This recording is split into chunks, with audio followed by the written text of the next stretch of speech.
Bismillah, walhamdulillah, wa salatu wa salam ala rasulillah. Assalamu alaikum wa rahmatullahi ta'ala wa barakatuh.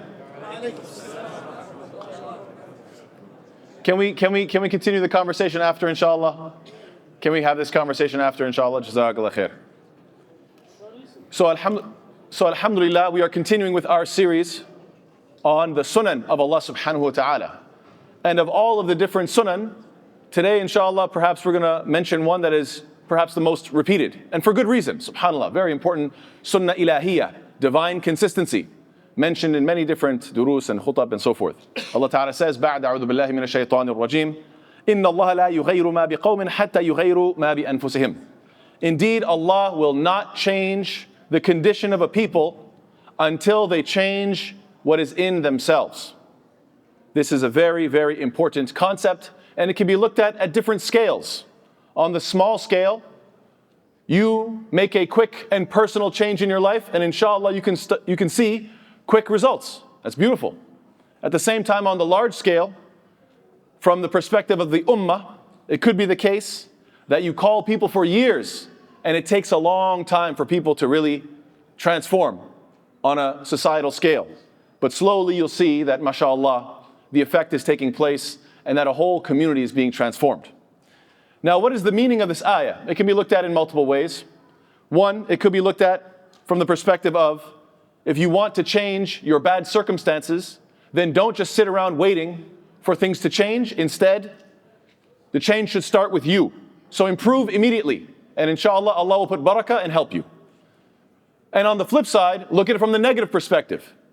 If you have certain blessings and you neglect them, for example, you used to be regular with the Quran, but then you start to neglect it. You used to be regular with the masjid, but then you start to neglect it. Or whatever the case may be. It could be the case that because of that, it goes away from you. You lose your opportunity, and Allah Ta'ala transforms your circumstances. Now, what should we do if we see ourselves in a difficult circumstance? Wallahu Ta'ala a'lam, there seems to be some nice advice from Ibn al-Jawzi rahimahullah, who says, مَتَى رَأَيْتَ تَكْدِيرًا فِي حَالٍ فاذكر نعمة ما شكرتها أو زلة فعلتها فإن الله يقول, and then he mentions the ayah. So he says, when you face any sort of difficulty, then try to think of an unappreciated blessing or of an unregretted sin. In other words, try to remember, did I do something evil that I didn't make tawbah for? I should make tawbah. Is it the case that perhaps I received certain blessings that I'm not being grateful for? And if that's the case, either one, that there are blessings that you're not appreciating, or there are certain sins that you're not repenting from, then immediately, what should you do? Change your circumstance. Be grateful for the blessing. Repent for the sin.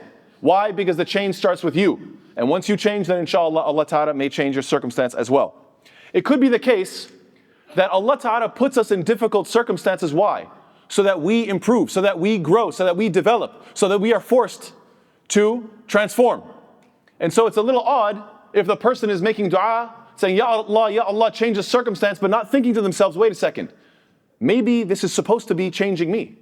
Maybe I need to ask what I need to do differently, and then Allah Ta'ala is going to answer my dua. So maybe I need to first start with myself and say, whoa, hold on a second. Maybe there's something I need to address, instead of just trying to skip past it and say, Ya Rab, I have a problem, I make dua, fix it, okay, move on. Well, you didn't change it all. Maybe there's a wisdom here. So then start analyzing your life and say, well, what can I change? How can I improve? So that perhaps, inshallah, Allah Ta'ala will remove this hardship. There's a lot of nice quotes. This is true across all cultures. So I'll mention, in the English language, beautiful quotes like, when you want something you've never had, you have to do something you've never done. Very beautiful quote. When you want something you've never had, you got to do something you've never done. Sometimes you can't expect that I'll do the same thing over and over again and I get different results. No, sometimes you have to switch things up. There's a nice quote that also says, nothing changes if nothing changes. SubhanAllah, quite clever.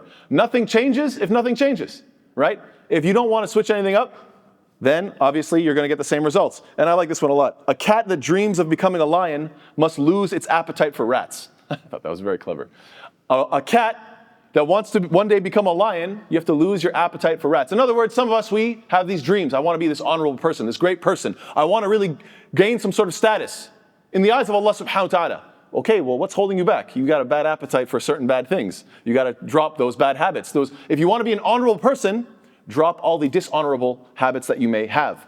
So it starts with you. It's always interesting that on a pop culture level, every time there's a movie about time travel, they always want to say, oh, don't change the smallest thing because that might change when we go back to the present moment, right? So when you go back, don't touch anything, don't change anything because it can have effect on our present.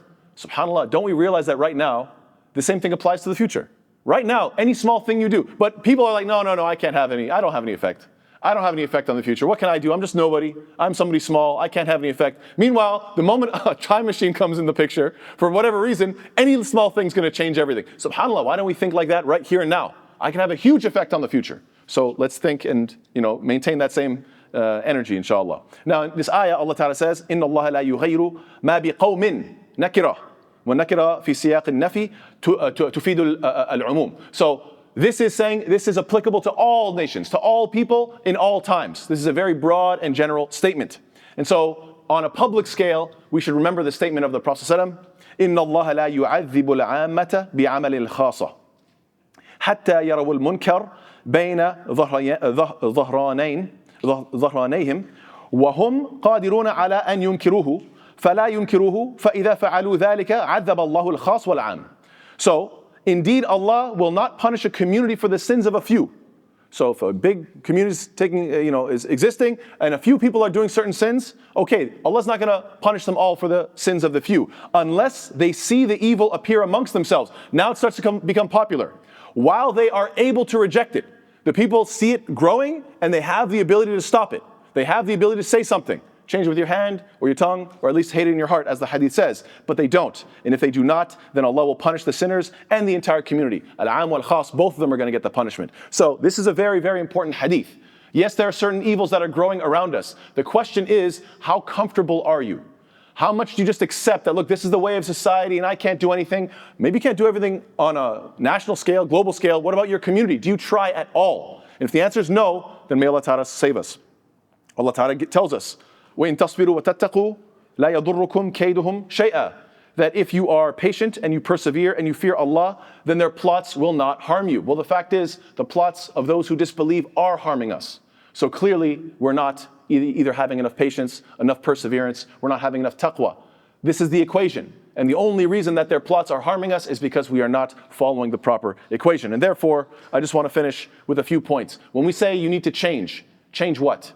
We need to change from shirk to tawheed, from bid'ah to sunnah, from sin and ma'asi to repentance and tawbah and ta'ah. We need to stop following the trends of those who disbelieve and start thinking independently. We need to stop celebrating the celebrations of disbelievers and inshallah get ready for Eid coming up. We need to stop worshipping money, as the Prophet says, ta'isa abdul dinar wa dirham, that perished is the slave of dollars and gold and coins and so forth. We need to worship instead Allah, and we need to stop breaking bonds and instead bringing people together, whether it be family or friends. And so the final question I end with tonight is what?